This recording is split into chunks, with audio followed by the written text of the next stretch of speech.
Hello बच्चों, we have a question and question states in the arrangement as shown A and B are the two cylinder each of length L and density D and D2, D1 and D2 such that D1 is less than D2 respectively. They are joined together and submerged in the liquid of density D with length L by 2 of A outside the liquid. If the difference in the densities of the two cylinder is equal to the density of the liquid, find D1.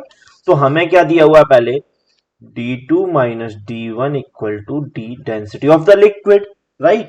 अब ये हमारा यदि body अपना इधर पे equilibrium पे है तो हमें पता है कि नेट फोर्स इक्वल टू 0, तो यहां से हमें मिल जाता वेट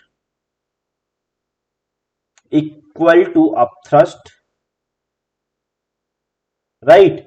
वेट को हम लिख सकते हैं, यदि मैं इसको पूरे को v वॉल्यूम है, दोनों का लेंथ सेम है और सब कुछ सेम है, तो v एंड v वॉल्यूम है, तो दोनों की वॉल्यूम वेट को अपन लिख सकते हैं v into density of A into g plus v into density of 2 into g, right. ये हो गया हमारा वेट।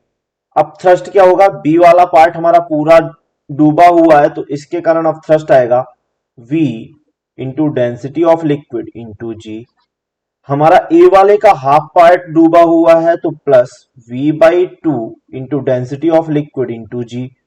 यहां से हम कैंसिल करें तो g and g cancel out हो जाएंगे, तो हमें मिल जाएगा v भी कॉमन है तो v भी कैंसिल आउट कर देते हैं, तो हमें मिल जाएगा d1 plus d2 equal to d plus d by 2, right. तो यहां से हमें मिलेगा d1 plus d2 equal to 3d by 2। अब हमें फाइंड आउट करना था d1, तो हम क्या करते हैं, दोनों इक्वेशंस को सब्ट्रैक्ट कर देते हैं एक दूसरे में। फर्स्ट इक्वेशन ये है, ये सेकेंड इक्वेशन है, तो हम दोनों को सब्ट्रैक्ट करते हैं। तो पहले एक बार आराम से लिख लेते हैं d1 plus d2 equal to 3d by 2, right. और यहां पे है d2 minus d1 equal to d, subtract करते तो ये माइनस, ये प्लस, ये माइनस, राइट। तो d2 कैंसिल हो गए, यहां से हमें मिला 2d1 equal to 3 by 2 minus d 1, तो मतलब 1 बाई 2d, राइट। तो यहां से हमें मिल गया d1 equal to d by 4। तो हमारा इस क्वेश्चन का ऑप्शन नंबर 2 सही आंसर हो जाएगा।